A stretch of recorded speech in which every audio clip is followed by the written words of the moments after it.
दोस्तों, एक बार एक जंगल में एक शक्तिशाली हाथी रहता था। उस हाथी को अपने बल पर बहुत ज्यादा घमंड था। वो रास्ते से आते जाते सभी प्राणियों को डराता और धमकाता रहता था और वो जंगल के पेड़ पौधों को बिना वजह नष्ट करके ऊधम मचाता रहता था। एक दिन उस हाथी ने रोज की तरह जंगल के सभी प्राणियों को सताना शुरू कर दिया। तभी अचानक आकाश में बिजली चमकी और मूसलाधार बारिश होने लगी।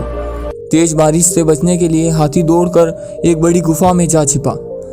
गुफा के भीतर एक छोटी सी चींटी भी थी। उसे देखते ही हाथी हंसने लगा। हाथी ने कहा कि तुम कितनी छोटी हो, तुम्हें तो मैं एक फूंक मारूंगा और चांद पर पहुंच जाओगी। मुझे देखो, मैं चाहूं तो पूरे पर्वत को हिला दूं, तुम्हारा जीवन तो व्यर्थ है। उस छोटी सी चींटी ने हाथी को घमंड नहीं करने के लिए समझाया, पर हाथी अपनी ताकत के नशे में चूर था। वो लगातार चींटी का मजाक उड़ाता रहा और चींटी को डराने के लिए अपना पैर पटकने लगा। हाथी ऐसा कर ही रहा था, तभी बाहर से धड़ाम की जोरदार आवाज आई। पैर पटकने की वजह से एक बड़ा सा पत्थर गुफा के दरवाजे पर यानी कि मुहाने पर आकर गिरा। अब हाथी के होश उड़ गए। वह पत्थर हटाने के लिए आगे बढ़ा, अपनी पूरी ताकत लगाकर भी वह पत्थर को टस से मस नहीं कर पाया।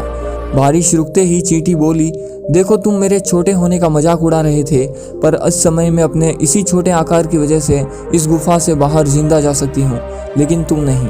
और इतना कह के चींटी अपने रास्ते चल देती है। थोड़ी देर बाद चींटी जंगल में जाकर दूसरे हाथियों को बुला लाती है और सब मिलकर गुफा के द्वार पर गिरा पत्थर हटा देते हैं और उस हाथी को गुफा से बाहर निकाल देते हैं। हाथी निकलते ही चींटी से अपने व्यवहार के लिए क्षमा मांगता है और उसके प्राण बचाने के लिए धन्यवाद देता है।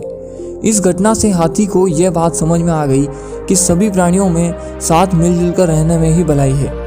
उस दिन के बाद वो हाथी कभी भी किसी प्राणी को नहीं सताता था। आपको दिखे या ना दिखे, हर किसी में कुछ न कुछ गुण होता है। इसलिए यदि ईश्वर ने आपको कोई काबिलियत दी है तो कभी भी उस पर घमंड नहीं करना चाहिए। हर कोई किसी न किसी रूप में काबिल होता है।